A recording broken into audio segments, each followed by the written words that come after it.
आज मी तुम्हाला trading चॅलेंजचा performance show करणार आहे, जो आपण स्टुडंट सोबत कलेक्टिव्हली एव्हरी मंथ घेत असतो. पर्पज काय?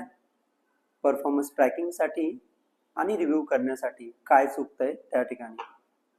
तर आपण 5 लाखच्या अकाउंटमध्ये ट्रेड केले होते मागच्या 15 दिवसात. तुम्ही स्क्रीनवर बघू शकता, त्यात आपण गेन केलंय 1,04,000 समथिंग. ब्रोकरेज जाऊन 94,95,000 आपल्याला मिळाले. काय फॉलो केले? सिस्टम. एक सिस्टम फॉलो केली, रूल्स बनवले रिस्क मॅनेजमेंटसाठी आणि डिसिप्लिनने ट्रेडिंग प्लॅन फॉलो केला, इमोशन्स नाही. हा व्हिडिओचा पर्पज तुम्हाला प्रॉफिट शो करायचा किंवा एखादी मॅजिक स्ट्रॅटेजी विकण्याचा नाही आहे, तर पॉसिबिलिटी काय त्यासाठी. थँक्यू.